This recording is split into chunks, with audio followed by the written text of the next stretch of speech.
ચાલો મિત્રો તમને બતાવશું કામનાથ મહાદેવ વેરાવળ હાઈવે ઉપર છે અને બહુ જોરદાર જગ્યા છે. શંકર ભગવાનનું મોટું મંદિર છે, ત્યાં ઘણી બધી વ્યવસ્થાઓ છે. ચાલો અહીંયા દર્શન.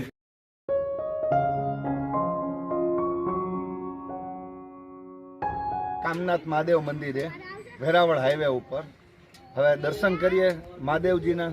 અને આ શીતળા માતાજીનું મંદિર છે અને અંદર એન્ટ્રી કરો એટલે પેલા શીતળા માતાજીનું મંદિર, બાજુમાં હનુમાન દાદા છે.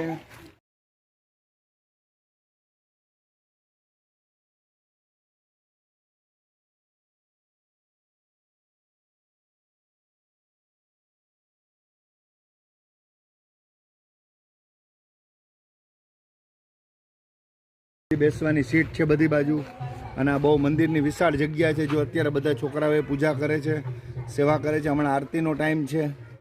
વિશાળ જગ્યા છે, મોટું મંદિર છે. કામનાથ મહાદેવના દર્શન કરી શકો. અહીંયા મહાદેવના મંદિરે 7 નાગ દેવતા પધારે છે. ક્યારે પધારી દાદા આપણને કહેશે છે. અને મંદિર અંદાજે 1-1.5 વર્ષથી છે અને મંદિરનું જે મહત્વ છે એ દાદા કહેશે આપણને. એ પહેલા આપણા છોકરો સેવા આપે ને ફોટો લઈ લે. શું નામ છે બેટા તારું? સુજલ. તારી અટક શું છે? પપ્પાનું નામ શું છે? અને કેટલામાં ભણે છે બેટા? આ મંદિરની બહુ સેવા આપે છે આ છોકરો અને આખો દિવસ દાદાની હારે જ હોય ફ્રી ટાઈમમાં. દાદા તમારું નામ પહેલા કહેજો. મારું નામ પંડ્યા નવીનચંદ્ર કાંતિલાલ, મૂળ મીઠાપુર, મેંદડા તાલુકો.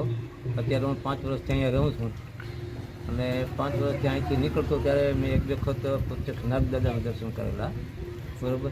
પછી શહેરી વિસ્તારના જે આજુબાજુના શહેરી વિસ્તારને માધેદ્વારના સહિત તમામ ભાઈની ગણતરી હતી કંઈક બનાવી. એટલે પછી મેં કીધું ભાઈ 1-2 વખત આપણા અહીં નાગબાપાના દર્શન થયેલ છે તો જો બધાની ઈચ્છા હોય માધવદ્વાર સહિત સર્વે સોસાયટી સહિત બધાએ નિર્માણ કર્યું કે આપણે શિવ મંદિર બનાવી. તો જ્યાં જે જગ્યાએ નાગદાદા દેખાતા એ જગ્યાએ અમે મંદિર શિવ મંદિર બનાવેલું છે અને મંદિરમાં પુનર્પ્રસાર અમે સ્થાપના કરવાની શરૂઆત કરી તો અમે 1 વર્ષની અંદર મંદિરને નિર્માણ થઈ ગયું અને મંદિરની પ્રાણ પ્રતિષ્ઠા પણ 1 વર્ષની અંદર કરેલી છે. અને અત્યારે હાલમાં હમણાં 1 થી 2 વખત બહેનોને નાગબાપાએ દર્શન પણ આપેલા છે. અને મંદિરમાં કોઈ શ્રીમદ ભાગવત સપ્તાહ છે, કોઈ કથા છે, કોઈની કથા છે અથવા બીજો કંઈ કામકાજ હોય તો અહીં થઈ શકે. સારું કાર્ય મંદિરમાં કોઈ કરવા ધારે સવ્ય અને અપસવ્ય 2 કામ થઈ શકે. સારું અને મીડિયલ બધું કામ કરી શકે છે, થઈ શકે. જગ્યા બહુ મોટી છે, બેસવાની જગ્યા છે, જગ્યા સારી છે અને અહીં સેવા આપવામાં ઘણા લોકો છે.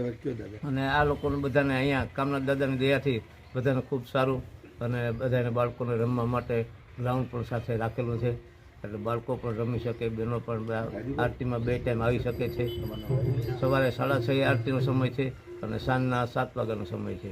રાજુભાઈ છે દાદાની હારે સેવા આપે છે. હવે તમારું નામ ને? મંદિરના કાર્યકર છે. મંદિરના કાર્યકર છે એટલે સેવા આપે. તો સાહેબ અમે તો અહીંયા 5 વર્ષથી જ રહેવા આવ્યા છીએ અને આ છોકરાઓ અહીંયા બધા એમાં બેઠા હોય, બેઠા વાતો કરતા હતા કે આપણે અહીં કંઈક કરવું છે, આપણે સાર્વજનિક પ્લોટ છે. તો અમે નાઇટના મિટિંગ કરીને બધું થોડો ફાળો કર્યો અને આપણે આ કામમાં જ હતું. પછી જેમ આપણે કામ અટકતું ગયું ને ભગવાને સમજી લે ઓટોમેટિક પરચા દેતા ગયા, કુદરતી બનતું ગયું. મહાદેવ આવીને મહાદેવની ખુદની ઈચ્છા હતી કે મારે અહીં બેસવું છે. અમે વિધિન 6 મહિનામાં અમારું મંદિર ઊભું થઈ ગયું હતું સાહેબ. અને બાકી બધી વ્યવસ્થા બધી ભગવાને જ કરેલી છે. અહીંયા મહાદેવે જ કરેલી છે. અમે તો ખાલી એક નિમિત્ત હતા કે આગળ હાલતા રહ્યો. દ્વાર છે વેરાવળ હાઈવે રોડ ઉપર અને કામનાથ મહાદેવનું મંદિર છે અને માધવ દ્વાર જ કહેવાય ને વેરાવળ હાઈવે રોડ, માધવ દ્વાર. જો આ વિડીયો તમને પસંદ આવે તો અમારો આ વિડીયો લાઈક, શેર અને સબસ્ક્રાઈબ કરજો.